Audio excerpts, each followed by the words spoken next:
Leslie Dala has a unique life in music. He is a conductor who has worked with high-profile orchestras and with talented students who will one day join high-profile orchestras.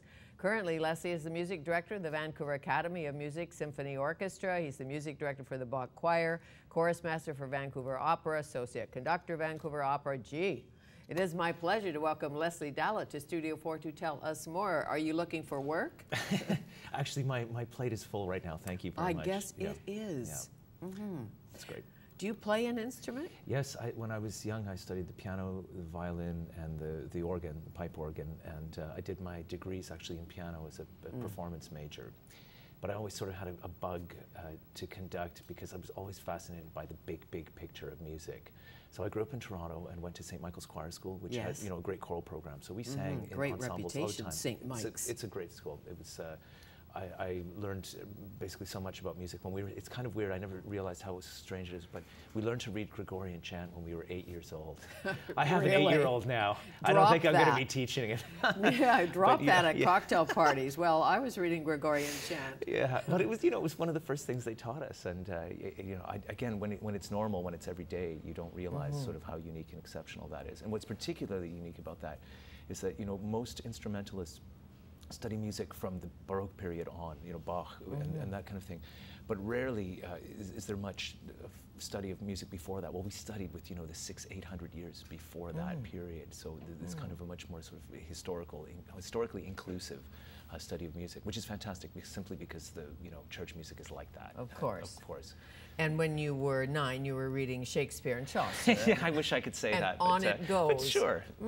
Sure, why not? Why not? Did your mother or father or aunt or uncle or grandpa play music? My mom Did they take you to music? Yeah, my parents both emigrated from Hungary. They met in Canada, and my mom always wanted to be a professional musician, and sort of her circumstances in life kind of got in the way. But so she fostered a real love of music, and I was the youngest of 4 kids, so there was so much music in the household that it just was, very natural thing. So some of it in your DNA. I guess, yeah.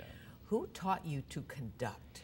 How do you learn to conduct? That's an excellent question. I think the answer is you can't. It's something that you can be taught all kinds of basics and fundamentals and things, but it's such a unique sort of thing. There isn't a particular technique, although again, there are some basics that if you do a certain thing one way it may work and another way it won't.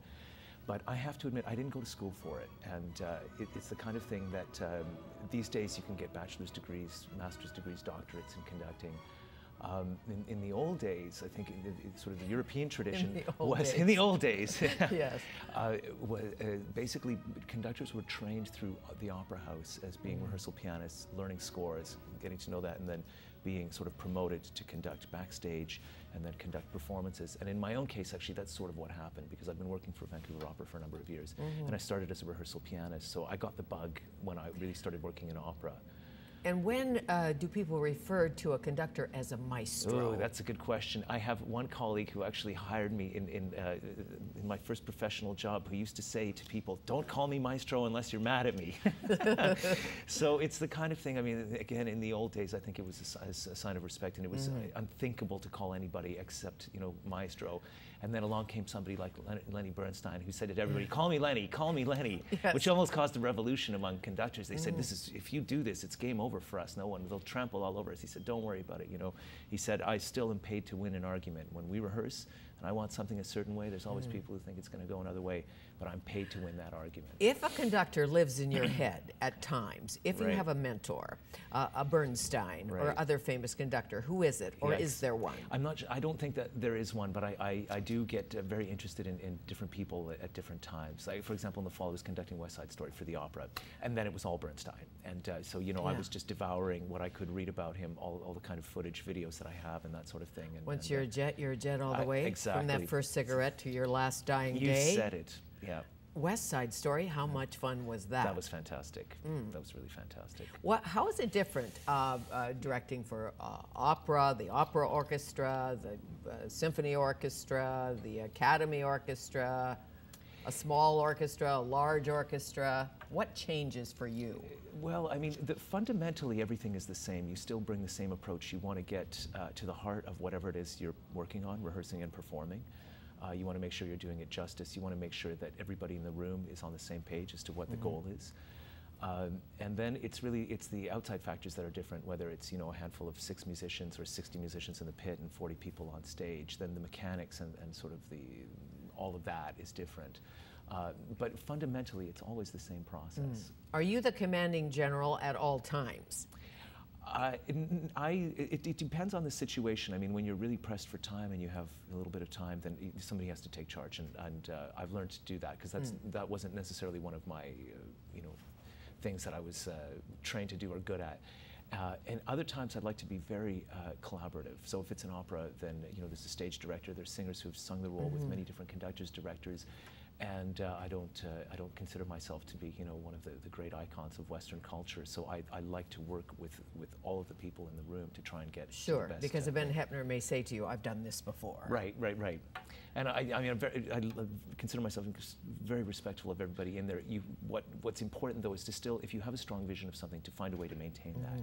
And the best thing you can sort of do is, if you feel so strongly about that vision, which you should at all times, is find a way to convince other people that, I know you may have done it like this time, last time, but I really feel it this way, and this is why. If you always have a why, then you can bring people along. Yes, and the joy of opera, modern opera or classic opera, how different, like Nixon the opera, Nixon in China, Nixon the opera. I loved that piece personally very, very much.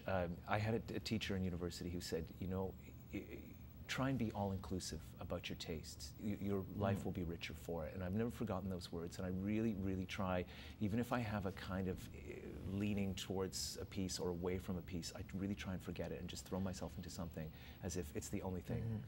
And I find it's much more rewarding that way. You can always make up your mind about something after it's done, but if you've made up your mind that you're not into something while you're doing it, it's not a good idea. And whether you loved or loathed Richard M. Nixon, it's an interesting concept, isn't it? I think very, yeah. I happen to love the music of John Adams, and I think it's a brilliant piece, yes, actually. He does others, too. Yes. Very much so. Your Prince George years, because we lured you. I don't know if we lured you. Someone lured you from Prince George as principal conductor, right? Right. I have to admit, the whole time that I was there, I was also here. Oh, okay, so back and forth. It's a pretty easy commute. And with the size of their season and with my other responsibilities, it seemed to work out that it was possible to, you know, to be in both places. As okay, and the music director of Vancouver Academy of Music Symphony Orchestra means what? Your job is? My job is, well, there are 3 orchestras at the Academy. There's a junior, intermediate, and senior. And the senior orchestra plays 3 concerts a year at the Orpheum Theatre.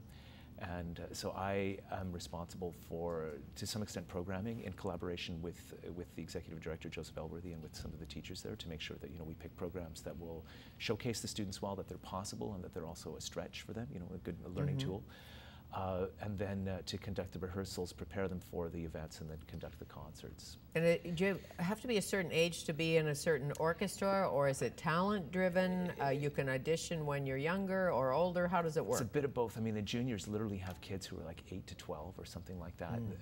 Pardon me, the juniors. The intermediates are roughly about 12 to 16, and then we have some of our youngest players are maybe 14 or 15, the ones who are really sort of, you know, very advanced. And then usually the wind and brass players are older, so some of them are university age. We even have a couple of community players who come and play. So it's it has an all-inclusive, again, approach to... And when you listen to an audition, a young violinist or cellist, do you know immediately, like technically if they're good at what they do, but is there is an it factor? Yes. Whitney had the it factor. Right. God bless her soul. Right. There's something, when you first hear someone sing or play, they have some kind of energy or spirit, and technically if they're good too, but... Yes.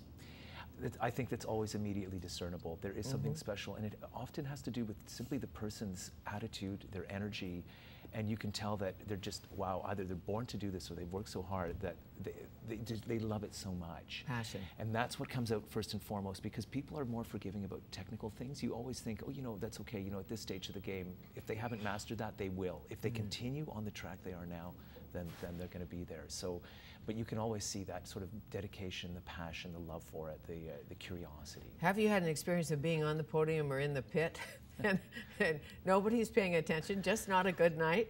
We'll take a break. Okay. You can answer that. Okay. You can think about it. And when we come back, we'll talk more with Leslie Dala.